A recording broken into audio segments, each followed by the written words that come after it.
வணக்கம் பானு. தாங்கள் குறிப்பிட்டபடி தற்போது நடந்து முடிந்த திருநெல்வேலி மாநகராட்சி மேயர் தேர்தலில் திமுக தலைமையின் அறிவுரை படி திமுகவின் வேட்பாளராக அதிகாரப்பூர்வ வேட்பாளராக அறிவிக்கப்பட்ட 25வது வார்டு மாமன்ற உறுப்பினர் கிட்டு என்ற ராமகிருஷ்ணன் வெற்றி பெற்றதாக அறிவிக்கப்பட்டிருக்கிறது.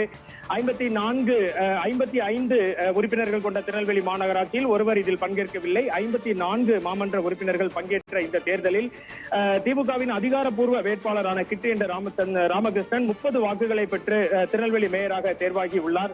திமுகவில் இருந்து நீக்கப்பட்ட பவுல்ராஜ் என்பவர் போட்டி வேட்பாளராக களம் இறங்கிய நிலையில் அவரும் 23 வாக்குகளை பெற்றது குறிப்பிடத்தக்கது, பதிவு செய்யத்தக்கது. ஒரு வாக்கு செல்லாத வாக்காக அறிவிக்கப்பட்டிருக்கிறது.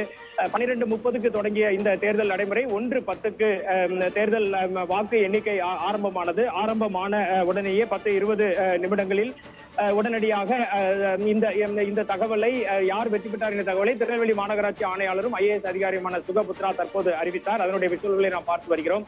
54 பேர் பங்கேற்ற இந்த தேர்தலில் 30 வாக்குகளை பெற்று திமுகவின் அதிகாரப்பூர்வ வேட்பாளரான ராமகிருஷ்ணன் என்ற கிட்டு 25வது வார்டு மாமன்ற உறுப்பினர் திமுக தலைமையால் நிறுத்தப்பட்டவர் தற்போது வெற்றி பெற்றிருக்கிறார். இவரை எதிர்த்து போட்டியாக களம் இறங்கிய திமுகவில் இருந்து நீக்கப்பட்ட பவுல்ராஜும் 23 வாக்குகளை பெற்றது குறிப்பிடத்தக்கது. ஒரு வாக்கு செல்லாத வாக்காக அறிவிக்கப்பட்டிருக்கிறது.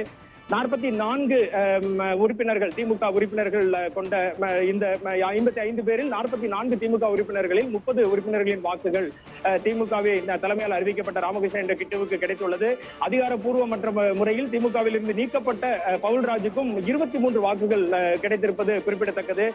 எந்தெந்த கட்சியினர் எவ்வளவு வாக்களித்தார்கள் என்பது விவரம் இனிமேல் தான் தெரிய வரும். திருநெல்வேலி மாநகராட்சி தேர்தலில் திமுக தலைமையால் நிறுத்தப்பட்ட 25வது வார்டு மாமன்ற உறுப்பினர் ராமகிருஷ்ணன் என்ற கிட்டு வெற்றி பெற்றதாக அதிகாரப்பூர்வமாக அறிவிக்கப்பட்டிருக்கிறது. பானு.